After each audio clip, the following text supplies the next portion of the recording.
Ice cream lovers, here's a Madeline editing challenge. Straight off the bat, train whistle. Chimpanzee laughing. Ringing the bell. Not bad, not bad. Hey, look, thank you for joining us on this edition of Scoop School. Nice to have you here, filming right from the crossroads of the West here in St. Louis, Missouri at the Scoop School facility. Today we are talking dipped cones, difference between, which way are we going? Which way are we going? Hard shell or cone dip. Hard shell, cone dip. Hard shell, cone dip. Hard shell, cone dip. Hard shell, don't dip. Anyway, I do want to thank our episode sponsor, iRice & Co. They're probably scratching their heads saying, why do we sponsor this rubbish?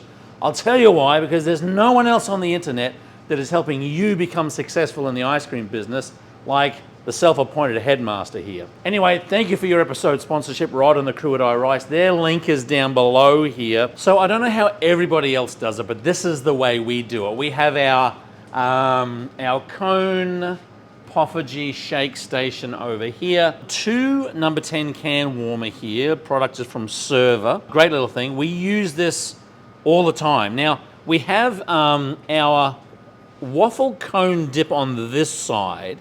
You can see that it's a lot thicker. It's a lot more viscous. So this comes in a number 10 can. Again, this is the iRice product.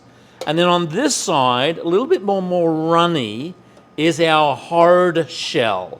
I'll say that again for those in American, hard shell. I've got a big chunk in here that's still actually, I was gonna say defrosting, melting. Now, this is what I do. Again, so I keep both of these here.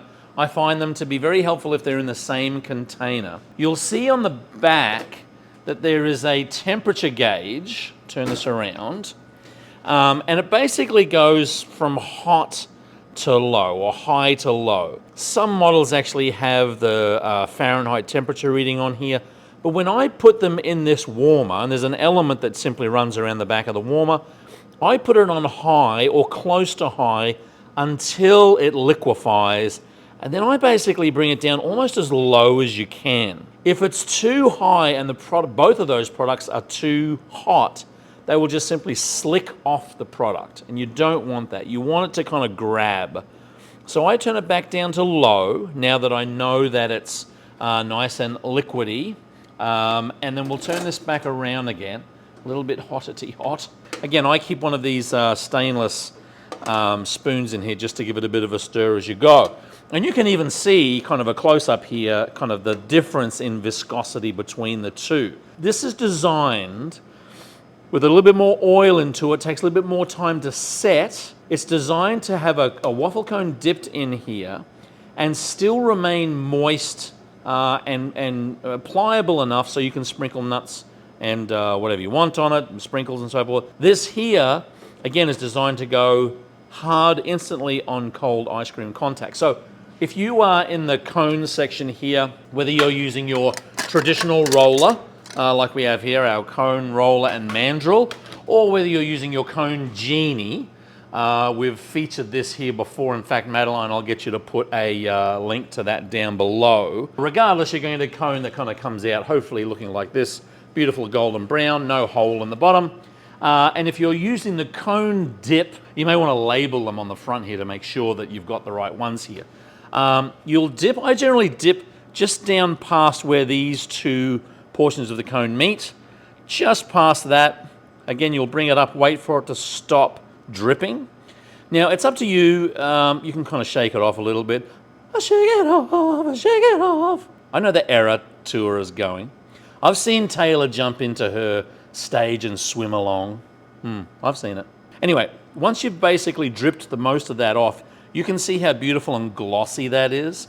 Again, you're given time here to sprinkle product on here, nuts, sprinkles, whatever. And then I generally put it on a sheet of wax paper here and just let it sit.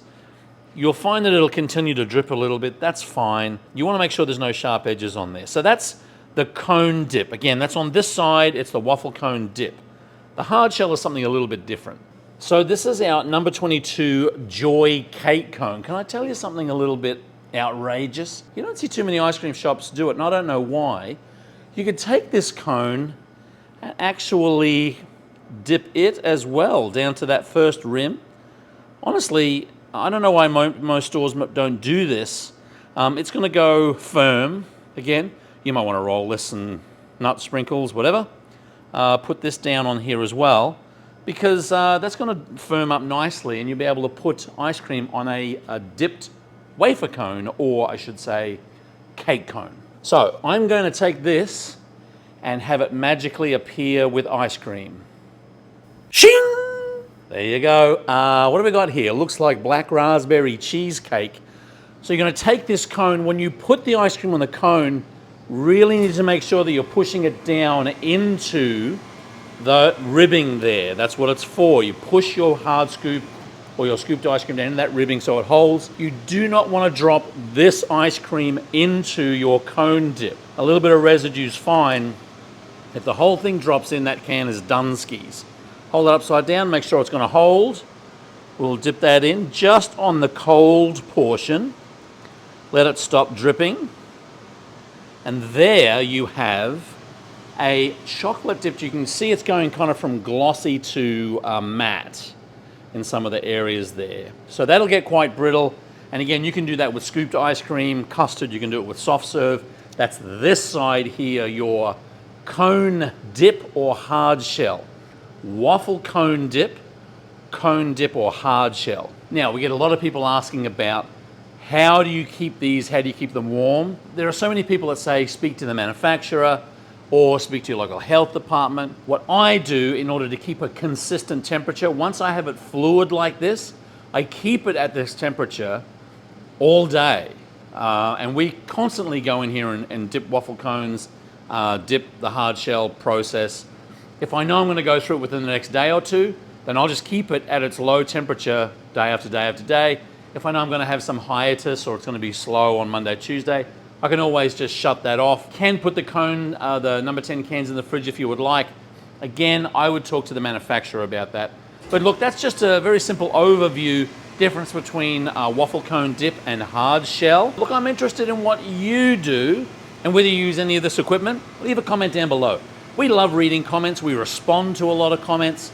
We also love the odd question or two. Leave a question or comment down below. We love when you give us good feedback, and we often plan our filming around the comments. So thank you for tuning in. Thank you very much to iRice for your episode sponsorship. So if you go over here, that's a subscribe button. Down here is a pretty interesting video. Under the arm, always to scoopschool.com.